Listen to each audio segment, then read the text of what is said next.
Hey, y'all, this is Steve Grapp, And this is Kelly. and we are with Stand Up Arkansas, and we're doing the voter ballot guide for Searcy, Arkansas. I can't wait to talk about this. Oh, yeah, we are going to have another one for Mary Jane Parks, which is also on your ballot in Searcy, so tune in for that one. But this is about Trevor McGarr, who is running House District 68. I don't know. I think it's House District It's 68. Searcy. Yes, it is literally the city of Searcy. Trevor McGarr, we know Trevor well. We have got to know him over the last couple of years. It is one of those rare times that you find a guy that is both, he has literally got a degree in physics. He is uber Brilliant. smart, brilliant, and common smart. He understands how people work, and he loves kids. He's a Yes. public school teacher. And he believes in community. This grassroots campaign that he has run, it is amazing. He has been out talking to constituents, really trying to understand what the people of Searcy need. He is the right man for this job. And having a background in White County and was the chair of the White County Democrats, here's one thing I do know about Searcy. They're not looking for ultra liberal, crazy, over on the left person, and he is a conservative. Most people thought he was a Republican. His family is Republican. He's right in the middle, independent, but he's running as a Democrat because public education defines this whole thing for him. Yes. So in this House district, we are firmly endorsing Trevor McGarr. He's a friend, and he is going to make a great legislator. I can't wait to talk about Trevor. I'll let you start it out. You're smiling ear to ear.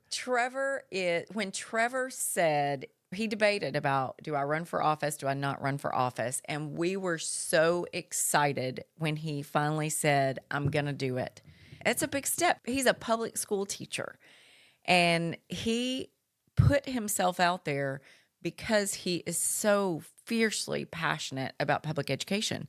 He worked with us during the CAPES initiative, and he was really one of the key voices during that whole movement and has been since then. He established himself as a leader for the people, and the people started following him. This is a true statesman type situation in what I think about how the country was set up, where they call on you to be the leader. Right. You are the leader. You step up into what is asked. He was asked, and people did want him to run because when the Learns Act started coming down, it tells the story that he was excited. He wasn't anti-Sarah Huckabee. His mother is a strong Republican, and we love Goldie. Right. He was excited that this was coming down, but then the big omnibus 144-page bill came out, and he's reading it and going, wait a Right. second. And he read it right up front. Like, Twice the first night it was released. and one thing about Trevor, he is a smart man, and he took that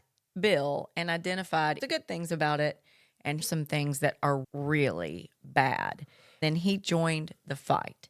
One analogy that I love that seemed to happen with Learns is it's as if Sarah Huckabee got into the cockpit of a plane and said, hey, everybody, let's get on board. I'm going to be your pilot, and we're going to fly this education thing across the world, and I'm going to lead the way. I've never been a teacher. I don't know anything about education. Talk to anyone. And I don't mean that to be ugly. I really don't. But here's the thing. The one thing that Trevor says is, hey, as I read this thing, there are several things that go, this is not going to work how they theorize it to work. It isn't going to translate into the classroom. And they don't know how to fund it. I've known a lot of people that are data-driven, but I joke that he's Spock because he looks at it unemotionless. Now, I'm not saying he doesn't not get politically, emotional, but he gets angry if it's wrong and it's pushed wrong. he makes his decisions based on data and what he learns from other people. It's beautiful, and it's like Spock. He takes it in. Part of that process is listening to his constituents. And you alluded to this early, but he has literally documented this journey, and he's done it on his own. We're talking about grassroots, and he decided early on he didn't want other people knocking the doors for him, which is what political campaigns do. He wanted to knock them himself. He has been out Months. door to door in Searcy. He also intentionally didn't set out to make thousands of dollars. He very intentionally said, I'm going to talk to the people of Searcy. And he has done that. It's thousands of doors, y'all. Yes. and if you follow him online, he's strong on Twitter and Facebook and communicating with the people. And he tells the stories. He'll tell you, today I met Frankie. Frankie is a Republican, says he's going to vote for Trump, and this is why, and this is what we talked about, and this is why I said I'd like you to be mine, to vote for me.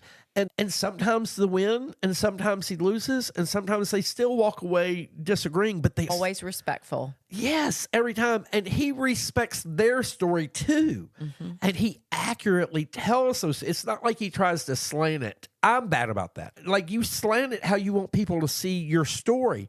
And he this is what happened. And these are the facts.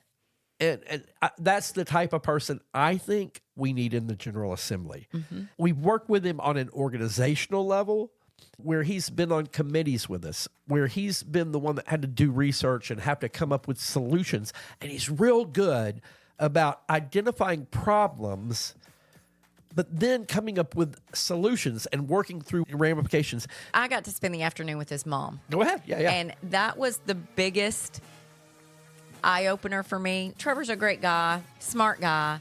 But in the couple hours that I got to spend with his mom and her sharing about his life and his life experiences and his integrity, I'm telling you, there is nobody else I would rather have in that seat representing me than Trevor McGarr. Y'all, and the last personal thing I'm going to tell you about him is he teaches the robotics team at his high school. The ultimate of, they throw these crazy problems at it, and he teaches kids how to approach problems and to find solutions for those problems and to overcome what they think they can do to. That's the type of brain I want to be a legislator to solve our problems in Arkansas. Amen. Y'all. Trevor McGarr. For this one, it's definitely my friend, and I'm glad to call him that, Trevor McGarr.